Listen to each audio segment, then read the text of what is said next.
आज commodity market की शुरुआत किस खबर से करनी चाहिए? सबसे बड़ी बात है क्रूड को लेकर। क्रूड में जिस तरह की बिकवाली दिखी है, वैसे में असमंजस की स्थिति है कि आगे क्या शॉर्ट कवरिंग आएगी, यहाँ से वापस से खरीदारी लौटेगी। और दूसरी तरफ गोल्ड और सिल्वर को देखें तो इन दोनों काउंटर में आधे आधे % की तेजी दिख रही है।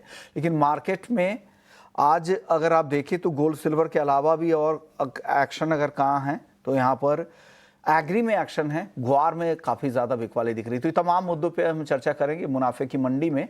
हमारे साथ 3 मेहमान हैं जो आज आपकी मदद करेंगे। अनुज गुप्ता हैं HDFC सिक्योरिटीज़ से, हमारे साथ बेटूपन मजुमदार है bmazumdar.com के, और दिव्या गगलानी हैं एक्सिस सिक्योरिटीज़ से। आप तीनों मेहमानों का बहुत बहुत शुक्रिया। और आगे 2 मेहमान और हमारे साथ होंगे। नरेंद्र तनेजा होंगे, जाने माने एनर्जी एक्सपर्ट है, और साथ ही पुखराज चोपड़ा होंगे, एग्री एक्सपर्ट है, उनसे ग्वार का हाल समझेंगे। शुरुआत गोल्ड से कर लेते हैं क्योंकि गोल्ड एक ऐसी कमोडिटी है जो मासेस को कैटर करती है। विटुपन, आप बताएं गोल्ड पर आपकी राय क्या है? 93,000 के आसपास भाव है, आज तो तेज है। क्या 90,000 तक आने की संभावना आपको गोल्ड में दिख रही है क्या? देखिए, फिलहाल जिस तरह से लास्ट वीक हम लोगों ने जो एक डिस्कशन किया था कि बाजार में थोड़ा सा वीकनेस हो सकता है, और जिस तरह से अभी प्रॉफिट टेकिंग आया, और लास्ट वीक मंडे में काफी एक सेलिंग आया था इवनिंग पार्ट में मोस्टली। तो ओवरऑल अभी फिलहाल क्या है, बाजार में सेलिंग होने के बाद थोड़ा सा बस एक कवर कर रहा है जो भी सेलिंग था, क्योंकि पहला जो बायस था ओवरऑल बायस पॉजिटिव का है ओवरऑल। तो इसलिए कोई भी सेलिंग आने से थोड़ा पुल बैक स्ट्रॉन्गर रहता है। लेकिन जिस तरह का भी करेक्टिव बिहेवियर है, जिस तरह का वीकली चार्ट फॉर्मेशन है, कॉमेक्स गोल्ड हो, डॉलर इंडेक्स हो, या हम लोग यहाँ पे लोकली भी देखते हैं, एक तो पहला तो एक रिजेक्शन आया था टॉप लेवल से 3500 के बाद। वहां पे एक डोजी फॉर्मेशन है, फॉलो थ्रो सेलिंग आया था। डॉलर इंडेक्स में बॉटम से डोजी बना है, फॉलो थ्रो बाइंग आया है। तो जिस तरह का पैरेलल स्ट्रक्चर है गोल्ड का और डॉलर इंडेक्स का, तो यहाँ पे ये दिख रहा है कि पॉसिबिलिटीज है कि गोल्ड का करेक्शन एक्सटेंड हो। लेकिन फेड का मीटिंग भी है और नहीं लग रहा कि अभी कोई इमीडिएटली कोई सॉफ्ट टोन आएगा। मेरे हिसाब से हॉकिश टोन ही आ सकता है फेड के तरफ से। तो अभी फिलहाल के लिए जो सिनेरियो बन रहा है, गोल्ड अभी फिलहाल लग रहा है कि थोड़ा करेक्शन और हो जाएगा।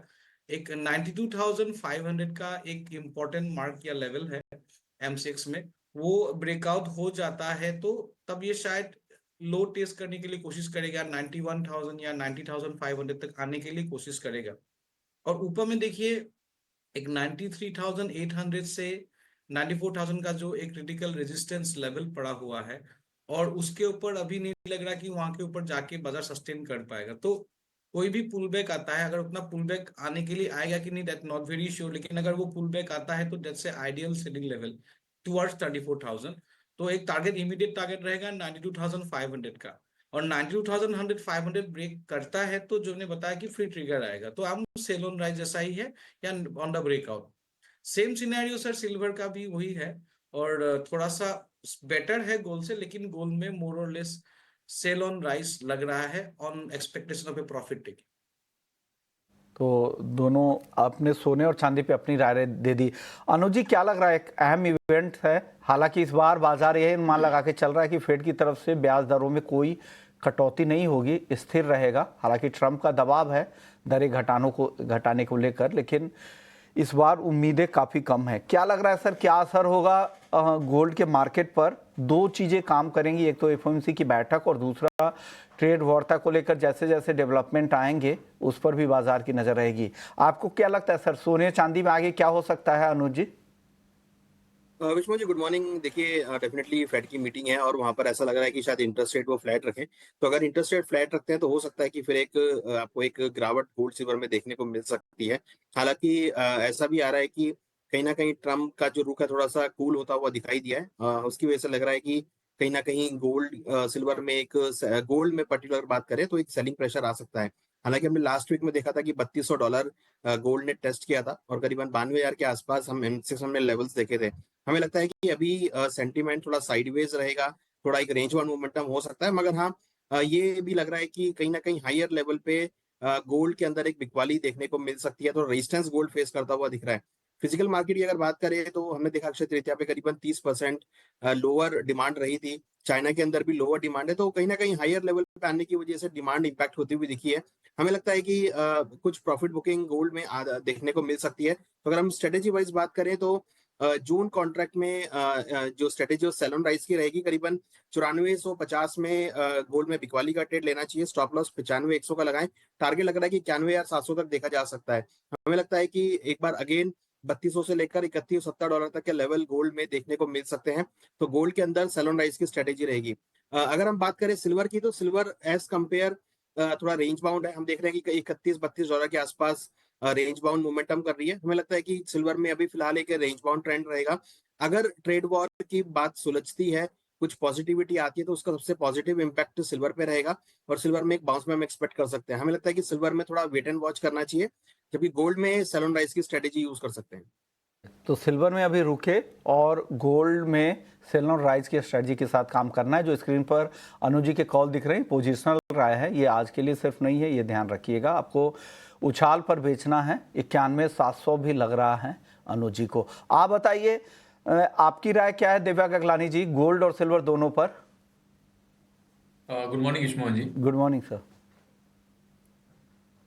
सोने की बात करें तो सोने में आज हमें मॉर्निंग में एक रिकवरी देखने मिली है। वन ऑफ द रीजन है कि जैसे कि डिस्कस किया कि फेड की मीटिंग है, साथ ही साथ जियो टेंशन भी है कि जो इसराइल के एयरपोर्ट पे अटैक हुआ था, तो इसराइल के प्राइम मिनिस्टर ने कहा कि वो रिटेलिएट करेंगे against Houthi rebels.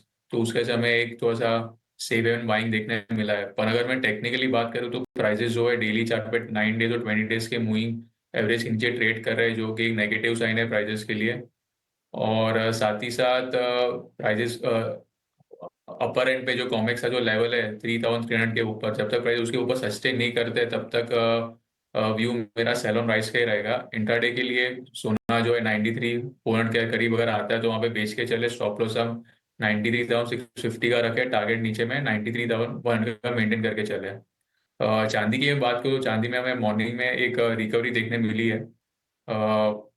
Overall trend चांदी का भी मुझे थोड़ा सा साइडवेज टू नेगेटिव लग रहा है, पर इंट्राडे के लिए जब तक प्राइजेस 93,500 के ऊपर सस्टेन कर रहे हैं तब तक बाहर डिप्स का व्यू रख सकते हैं। 94,000 के करीब बाय करके चले। स्टॉप लॉस हम 93,500 का रखे, टारगेट ऊपर में 94,600 का मेंटेन करके चले। यदि आपकी खरीदारी की सलाह है आज के लिए 94,000 के लेवल पे खरीदे और 94,600 तक जा सकता है। इंट्राडे के लिए कॉल है, लेकिन गोल्ड आपकी भी बिकवाली की सलाह है। तीनों एक्सपर्ट्स की राय बिल्कुल सेम है, गोल्ड में कोई कंफ्यूजन आप तीनों में नहीं है। अब क्रूड की बात करते हैं। क्रूड में भारी बिकवाली दिख रही है। हालांकि 4% की गिरावट शुरुआती कारोबार में थी, वहां से देखें तो कच्चे तेल में हल्की रिकवरी आई है, 1% की गिरावट कम हुई है, लेकिन अभी भी काफ़ी कमज़ोर है। ब्रेंट क्रूड $59 तक है। हफ्ते भर में देखें तो 9 से 10% तक दाम कम हो गए हैं।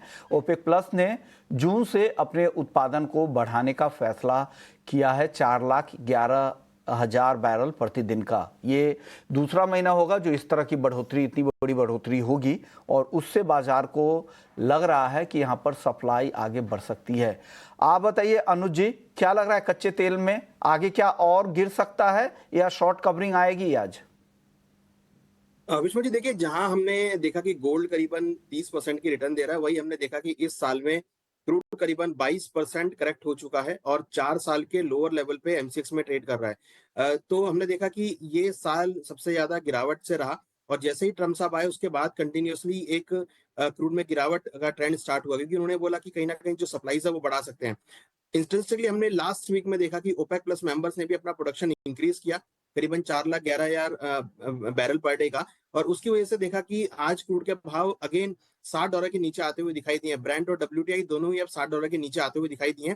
हमें लगता है कि अभी और गिरावट यहाँ पे देखने को मिल सकती है और WTI नीचे करीबन $52 तक और ब्रेंट में करीबन $55 तक के लेवल देखे जा सकते हैं। तो सप्लाई कंसर्न यहाँ पे सबसे ज्यादा इंपॉर्टेंट है, जिसकी वजह से हमने देखा कि क्रूड के प्राइस एक डाउन ट्रेंड में है और हमें लगता है कि अभी फिलहाल जो डाउन ट्रेंड है वो कंटिन्यू रह सकता है और यहाँ पे बिकवाली का ट्रेड देखा जा सकता है। अगर हम स्ट्रेटेजी वाइज बात करें तो एमसीएक्स में करीबन 4780 के आसपास बिकवाली करें। स्टॉप लॉस 4925 का लगाएं, टारगेट करीबन 4605 तक देखा जा सकता है। क्रूड में सप्लाई बढ़ने की वजह से सेलिंग प्रेशर है, हमें लगता है कि आगे भी कंटिन्यू हो सकता है।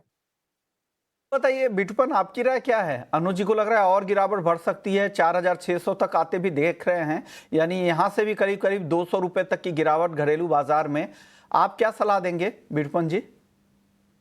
देखिए, लास्ट वीक भी हम लोगों ने सेल ऑन राइज भी बताया था, continuously on the sell on rise. लेकिन क्या है कि अभी जो भी सप्लाई काट सप्लाई इंक्रीज काट का बात नहीं है। जिस तरह से लास्ट वीक ओपेक का बिहेवियर था कि मीटिंग भी प्रीपोन करके फिर सप्लाई इंक्रीज करने का, मुझे समझ में तो नहीं आ रहा है। लेकिन जो भी वो अच्छा चीज है, ऑयल प्राइसेस के लिए, सभी अपनी इकोनॉमी के लिए अच्छा है। लेकिन क्रूड ऑयल का और एक चीज प्रॉब्लम है कि अभी जो मई महीने में क्या होता है, यूएस में रिफाइनरी मेंटेनेंस प्रोग्राम होगा ahead of summer driving season. तो वहां पे शायद यूएस के सप्लाईज या इन्वेंटरीज में थोड़ा सा मुझे लग रहा है कि शायद वहां पे थोड़ा सा सिचुएशन अलग हो जाएगा। तो यहाँ पे मैं एक्सपेक्ट कर रहा हूँ कि बाजार थोड़ा कहीं ना कहीं रुकेगा, एक बॉटम, छोटा सा बॉटम बनाने के लिए, पुल बैक के लिए। तो एमसीएक्स में मैं मान के चल रहा हूँ 4660 4680 जैसा इस सब के लेवल के आसपास शायद एक प्रोबेबल बॉटम बन सकता है, क्योंकि मार्केट काफी ओवरसोल्ड जैसा बना हुआ है। और यहाँ से एक टेम्पोररी पुल बैक हो सकता है। मैं नहीं मान के चल रहा कि बड़ा रिकवर या बाइंग है, लेकिन हाँ एक शॉर्ट कवरिंग जैसा पॉजिटिव हो सकता है, सिनेरियो बन सकता है। तो मैं थोड़ा कॉन्ट्रा ही चल रहा हूँ, क्योंकि अब सभी लोग सेल पे ही है, लेकिन मैं सेल थोड़ा हाई लेवल पे था। तो 4660 4680 के आसपास एक डिफेंसिव या ट्रेड ले सकते हैं ऑन टारगेट ऑफ 4850। अभी 4780 है, लेकिन थोड़ा नीचे आने के बाद ही करना पड़ेगा, करंट मार्केट पे नहीं। तो 4850 या 4900 तक एक बार पुल बैक हो सकता है, तो स्टॉप लॉस लाके ट्रेड करना पड़ेगा। तो मैं मान के चल थोड़ा शॉर्ट कवरिंग हो जाएगा। ट्रेंड अभी भी वीक है, कोई चेंज नहीं है, ट्रेंड वीकर ही है। शॉर्ट कवरिंग एक्सपेक्ट कर रहा हूँ। अभी भी ट्रेंड अभी भी आपको कमजोर दिख रहा है, लेकिन एक शॉर्ट कवरिंग आ सकती है कच्चे तेल में। लेकिन चलिए, हमारे साथ नरेंद्र तनेजा जी भी हैं, एनर्जी एक्सपर्ट हैं। तनेजा जी, आपको क्या लग रहा है कच्चे तेल में जिस तरह की बिकवाली दिखी है, हालांकि दोनों तरह के फैक्टर से, एक तरफ सप्लाई बढ़ने की खबर है, जो ओपेक प्लस मेंबर्स ने डिसीजन लिया कि उत्पादन को 4,11,000 बैरल जून में भी बढ़ाएंगे उत्पादन। लेकिन दूसरी तरफ ट्रेड वार्ता भी चल रही है, यूएस चीन में काफ़ी कुछ डेवलपमेंट हो रहे हैं वहाँ पर, वो एक पॉजिटिव फैक्टर है जो क्रूड की कीमतों को सपोर्ट कर सकते हैं। दूसरा, जियोपॉलिटिकल कंसर्न फिर से बढ़ गया है, हुती के उस मिसाइल अटैक के बाद जो इजराइल के की एयरपोर्ट के पास जो दागे गए हैं। क्या लग रहा है इन दोनों खबरों के बीच किस खबर को ज्यादा तवज्जो देगा ये मार्केट? नहीं, मार्केट तो देखिए, चीन को लेकर के तो मार्केट बहुत परेशान पहले से ही चल रहा है, क्योंकि लंबे समय से चीनी अर्थव्यवस्था परेशानी में है। अब टैरिफ वॉर जो खासतौर से तनातनी अमेरिका और चीन में चल रही है, और चीन बहुत बड़ा बाजार है तेल के लिए, कच्चे तेल के लिए भी, पेट्रोलियम प्रोडक्ट्स के लिए भी। तो बाजार चिंतित है उसको लेकर, और लिहाजा आप देख रहे हैं कि डिमांड साइड में जो है वो परेशानी है और कीमतें नीचे जा रही है। दूसरी तरफ भारत और पाकिस्तान का जो तनाव थोड़ा बना हुआ है, भारत भी दुनिया का जो है वो दूसरा सबसे बड़ा आयातक है तेल का, और तीसरा सबसे बड़ा उपभोक्ता है। तो भारत और पाकिस्तान में जो तनाव है, इसको लेकर के भी बाजार थोड़ा सा परेशान है। और तीसरी तरफ आपने देखा, हूतीज ने कहा है कि अमेरिका का जो एक्सपोर्ट तेल का वो करते हैं, जिसमें भारत भी हम भारी मात्रा में लेते हैं, उसको वो लाल सागर या रेड सी से नहीं निकलने देंगे वो जहाजों को। इसका मतलब हुआ उनको पूरा अफ्रीका का चक्कर लगाना पड़ेगा। तो ट्रांसपोर्ट कॉस्ट जो है वो कच्चे तेल की बढ़ जाएगी, जहाँ पेट्रोलियम प्रोडक्ट भेजे जाएंगे उनकी भी बढ़ जाएगी। तीसरी तरफ आपने ये देखा है, जो ओपेक ने फैसला लिया है, जो टैरिफ वॉर चल रही है पूरे विश्व के अंदर, उससे ओपेक, ये मैनूवरिंग है ओपेक की। अब उनका कहना कि आने वाले समय में वो एक तरीके से उत्पादन को बढ़ाएंगे, लेकिन अगर आप इंटरनल डेटा ओपेक का देखते हैं, उन्होंने प्रोडक्शन कट लगा रखा था, उसके बाद जो कोटा दे रखा, उस कोटे के बावजूद तो यूनाइटेड अरब एमिरेट्स हो गया, इराक हो गया, कुछ हद तक कुवैत हो गया, कुछ और देश भी जो है दरअसल वो तेल का उत्पादन कोटे से ज्यादा पहले से ही कर रहे थे। तो जो ओपेक ने फैसला लिया है, काफी हद तक उसको फॉर्मलाइज कर दिया है। और कुल मिलाकर के जो सबसे बड़ी लड़ाई आज ओपेक की है, और खासतौर से सऊदी अरब की है, वो कीमत की ज्यादा नहीं है। उनकी लड़ाई है जो मार्केट शेयर उनके हाथ से निकलता जा रहा है। जैसे भारत अभी तक जो है सबसे ज्यादा तेल इराक और सऊदी अरब से लेता था, आज की तारीख में भारत सबसे ज्यादा रूस से लेता है, अमेरिका से लेता है, अब आने वाले समय में गुयाना से लेने वाला है। उनको इस बात की चिंता हो रही है, अगर भारत जो चीन जैसे देश जो है सबसे बड़े उपभोक्ता है, अगर वहां पे उनका मार्केट शेयर घटता है, ड्रामेटिकली कम हो जाता है, तो उनका भविष्य तो खतरे में आ जाएगा, क्योंकि उनकी तो सारी जो है ब्रेड एंड बटर वो तेल पे है, सब उसी पे चलता है। तो कुल मिलाकर ये मैनूवरिंग है। तो एक तरफ जो है टैरिफ वॉर, दूसरी तरफ मार्केट शेयर का अपना जो है उसको बरकरार रखने की कहीं ना कहीं कोशिश, और तीसरी तरफ जो है वो आप देख रहे हैं कि कुल मिला के जियोपॉलिटिकल टेंशन ये दिखाई दे रहेगा। इसको लेकर के कोई ये नतीजे पर पहुंचता है कि तेल सस्ता होने वाला है, आने वाले समय में $50 हो जाएगा, 50 से नीचे जाएगा, सस्टेन करेगा, वो मुझे लगता है ऐसा कुछ सोचना गलत हो जाएगा। तेल के बारे में लंबी भविष्यवाणी जो भी करता है, लंबी का मतलब 2-4 महीने की, वो भी एक्यूरेट कभी नहीं होती है। इतिहास उठा करके देख लीजिए। तो मुझे लगता है वेट एंड वॉच करना है, लेकिन टैरिफ वॉर और जियोपॉलिटिक्स आज सबसे बड़ा टेंशन बन चुके हैं। ओके, और ये दोनों फैक्टर ऐसे हैं जो बाजार को सपोर्ट कर सकते हैं अगर सप्लाई की दिक्कतें होती है और टैरिफ वॉर भी बढ़ता है तो ये भी चिंता है, क्योंकि ग्रोथ पर असर होगा, फिर डिमांड पर उसका सीधा इम्पैक्ट होगा। शुक्रिया सर, आपने वक्त दिया और मार्केट में क्या कुछ चल रहा है इसके बारे में पूरे डेवलपमेंट पे अपनी राय रखी। चलिए अब दिव्या गगलानी जी से समझ लेते हैं। दिव्या, अगर किसी को ऑप्शंस में ट्रेड करने हैं तो कहाँ पे मौके हैं क्रूड में? क्रूड ऑयल में अभी लास्ट वीक हमने इंडिकेट किया था कि जो फंडामेंटल न्यूज है और साथ ही है जो टेक्निकल लेवल्स है वो दोनों के दोनों एक बेरिश की तरफ इंडिकेट कर रहे हैं, तो हमें एक अच्छा करेक्शन देखने मिला वहां से। करंट लेवल पे रिस्क रिवॉर्ड रेशियो इतना फेवरेबल लग नहीं रहा है, तो as of now wait and watch का ही मेरा सजेशन रहेगा क्रूड ऑयल के अंदर। क्रूड में 5500 के स्ट्राइक की पुट खरीदनी है ऐसा लगता है, तो अनुज जी और दिव्या दोनों को लगता है कि यहाँ पर शॉर्ट पोजीशन के साथ ही जाएं, पुट खरीदें या फिर फ्यूचर्स में शॉर्ट करें। लेकिन आज के लिए सिर्फ विठुपन जी को लगता है कि शॉर्ट कवरिंग थोड़ी आ सकती है, तो उसको आप उस ट्रेड में भी आप एंट्री कर सकते हैं। चलिए अब बात करते हैं मेटल्स की। आज मेटल्स में सुस्ती दिख रही है, यहाँ पर क्या पसंद है आपको विठुपन? कॉपर में थोड़ा सा शायद एक रेंजिंग ट्रेड होगा ऊपर लेवल से, उस तरह का एक फॉर्मेशन है। एक रिजेक्शन आया था उसके बाद बाजार गिरने के बाद, और थोड़ा पुल बैक भी अभी है। तो मैं इंट्राडे के लिए 845 का एक छोटा सा ट्रेड दूंगा। 845 का सेल और 838 837 या 838 का टारगेट रहेगा, 851 का स्टॉप लॉस। तो एक छोटा सा ट्रेड है। अब ये देखिए कॉपर 860 के ऊपर जब सस्टेन करेगा तब ये एक इम्पल्स स्टार्ट होगा, तब तक अभी बाजार थोड़ा रेंजिंग या फंसा हुआ है। तो ऊपर लेवल में इंट्राडे के लिए स्ट्रिक्ट स्टॉप लॉस एक मैं शॉर्ट करूंगा। करने की सलाह, 837 का टारगेट, 851 का स्टॉप लॉस। आप बताइए दिव्या गगलानी जी, आपकी राय बेस मेटल्स में? बेस मेटल में आज एलडी में मार्केट बंद है तो थोड़ा सा सुस्ती का कारोबार रहेगा, पर जिस हिसाब से पॉजिटिव डेवलपमेंट हो रहे हैं यूएस और चाइना के बीच में, तो एक्सपेक्टेशन है कि बाय एंड डिप्स का व्यू हम रख सकते हैं बेस मेटल पैक्स के अंदर। जिंक जो है 243 के करीब अगर आता है तो वहां पे बाय करके चले। स्टॉप लॉस हम 241.50 का रखे, टारगेट 245 का मेंटेन करें। कॉपर भी बाय कर सकते हैं 839 के करीब, स्टॉप लॉस हम 836 का रखे, टारगेट ऊपर में 844 का मेंटेन करें। बेस मेटल्स पर आपकी राय क्या है?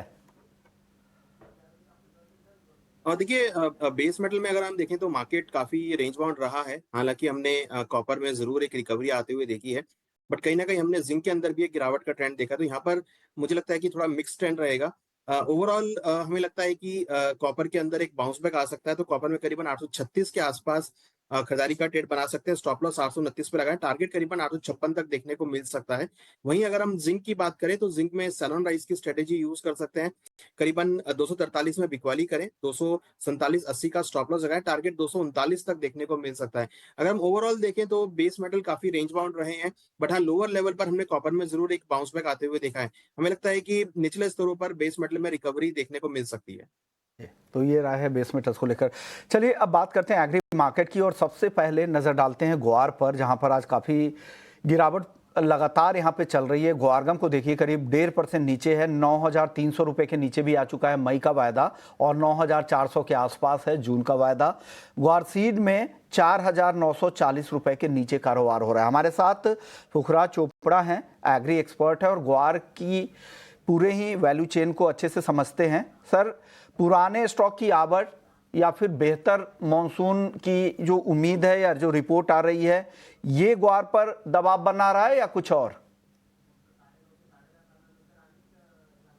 बनाया? उसमें मानसून का तो कोई रोल नहीं है, क्योंकि अभी जो मौसम विभाग ने भविष्यवाणी की है वो दक्षिणी पश्चिमी मानसून की है। हाँ हाँ जबकि ग्वार के लिए बंगाल की खाड़ी का जो मौसम है हाँ हाँ वही वही उत्तरी पश्चिमी राजस्थान में आता है। एक बात तो ये है। ओके। तो दूसरी बात है, ये जो ग्वार अभी आ रहा है, किसानों का तो नहीं है, सारा का सारा स्टॉकिस्ट से निकल रहा है। हाँ हाँ। और स्टॉकिस्ट से निकलने के पीछे जो मुख्य कारण है वो पाकिस्तान के साथ तनाव, और ग्वार का मुख्य एरिया भी बॉर्डर लाइन है। हाँ हाँ। तो बॉर्डर लाइन से ग्वार की बिकवाली इन दोनों में काफी बड़ी हुई है। लोग वहां से स्टॉक खाली कर रहे हैं, और कुछ ऐसा भी हुआ है कि लंबे समय तक ग्वार चला नहीं, तो लोगों की मानसिकता भी नहीं है। यही सारी वजह है इस समय ग्वार में मंदी होने का। ओके, एक अहम खबर आप बता रहे हैं कि बॉर्डर पर जो तनाव है उसका असर हो रहा है कि लोग वहां से अपने स्टॉक को खाली कर रहे हैं, बेचकर निकल रहे हैं। ये एक बड़ी वजह आपने बताया, ये मार्केट में नहीं चल रहा है।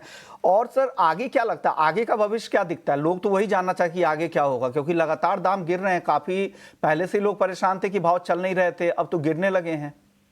देखिए, एक जब बॉर्डर लाइन पे थोड़ी शांति आ जाएगी तो निश्चित रूप से ग्वार के भाव जो पहले भी बढ़ने चाहिए थे, अब भी उम्मीद है कि बढ़ने चाहिए। क्योंकि जो पुराना स्टॉक था लंबा, जो 3 साल 4 साल 5 साल और 7 साल 8 साल तक का, वो ग्वार इस बार निकल कर बिका है।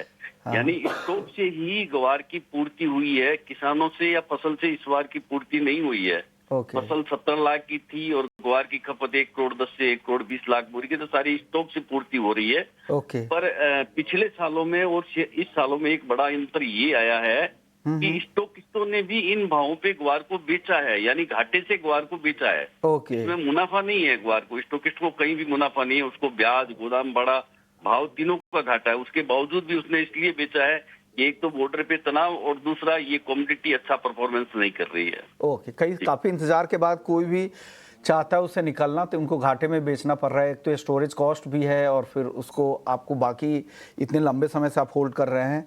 सर एक सवाल, क्या ये भाव पे खरीदना चाहिए ग्वार को कि अभी और रुके? देखिए, भाव तो खरीदने के हैं, और जहां तक रुकने की बात है कि एक बार 5-10 दिन इस टेंशन को देख लिया जाए। ओके, हाँ, तो थोड़ी क्लैरिटी आ जाए, फिर आपको लग रहा है कि तो यहाँ से और गिरने की रिस्क कितना है, रिवॉर्ड कितना है? छोटा जवाब दे दीजिएगा सर। हाँ, देखिए, फंडामेंटल को देखें तो और गिरने का कोई रिस्क नहीं है। 28 से 30 हजार टन के आसपास निर्यात हो रहा है, जो कि सफिशिएंट है और अच्छा है। तो गिरने की संभावना कम है। ये जो भी गिर रहा है घबराहट से, घाटे से गिर रहा है। ओके सर, शुक्रिया। यानी यहाँ से बहुत ज्यादा गिरावट की संभावना आपको नहीं दिख रही है, और तेजी की उम्मीद ज्यादा है। बॉर्डर वाला तनाव अगर कम हो और चीजें स्थिर हों, फिर आप वापस से यहाँ पर खरीदारी का मन बना सकते हैं। अच्छा भाव है, ऐसा पुखराज जी को लगता है। चलिए हल्दी की बात कर लेते हैं। हल्दी काफी तेजी से नीचे आ गई है, 14,000 के नीचे आ चुकी है। अनुज जी, हल्दी में क्या हो रहा है, क्यों नीचे फिर से आ गई? खरीदने का लेवल आ गया है क्या 14,000 के नीचे आने पर? देखिए, लास्ट वीक हमने एक बाउंस बैक आते हुए देखा था, बट उसके बाद अगेन एक प्रॉफिट बुकिंग का यहाँ पे ट्रेंड देखने को मिला है। मुझे लगता है कि कहीं ना कहीं अगर प्राइस नीचे 13,500 13,800 तक मिलते हैं तो वहां पर अगेन एंट्री कर सकते हैं। ऊपर में 15,000 के आसपास प्रॉफिट बुक कर सकते हैं। रेंज बाउंड मोमेंटम यहाँ देखने को मिला है। फिजिकल में जरूर डिमांड हमने अच्छी खासी देखी है, तो फिजिकल अगर प्राइस नीचे आते हैं तो फिर हम अगेन डिमांड उठती हुई देखेंगे। तो फिलहाल करंट रेट पे तो नहीं, अगर यहाँ से 400-500 रुपए गिरते हैं तो फिर खरीदारी का ट्रेड बना सकते हैं। ओके, 400-500 रुपए और गिरने दे। दूसरे मसालों पर, जीरा और धनिया पर अनुज जी क्या कहेंगे? देखिए, जीरा में अगर आप देखेंगे तो एक रेंज बाउंड मोमेंटम है। यहाँ पर भी हमें लगता है कि निचले स्तरों पे खरीदारी देखी जा सकती है। हमने पीछे लास्ट मंथ भी देखा था कि करीबन 20-21 हजार के आसपास अच्छी खासी कंसोलिडेशन बनी थी, और वहां पे खरीदारी देखने को मिली थी। फिजिकल डिमांड भी अच्छी खासी बनती हुई दिख रही है। हमें लगता है कि अगर प्राइस 22,000 के नीचे मिलते हैं, 21,000 के आसपास, तो वहां पर अगेन खरीदारी का ट्रेंड देखने को मिल सकता है। सिमिलर अगर हम धनिया की बात करें तो धनिया में मिला जुला कारोबार है, बट हमें यहाँ भी लगता है कि निचले स्तरों पे खरीदारी का ट्रेड बना के चल सकते हैं। ओके, शुक्रिया अनुज जी आपका, विठपन आपका, और साथ ही दिव्या गगलानी आपका। आप लोगों ने वक्त निकाला, हमारे दर्शकों को गाइड किया। मुनाफे की मंडी में इतना ही। ब्रेक के बाद जब लौटे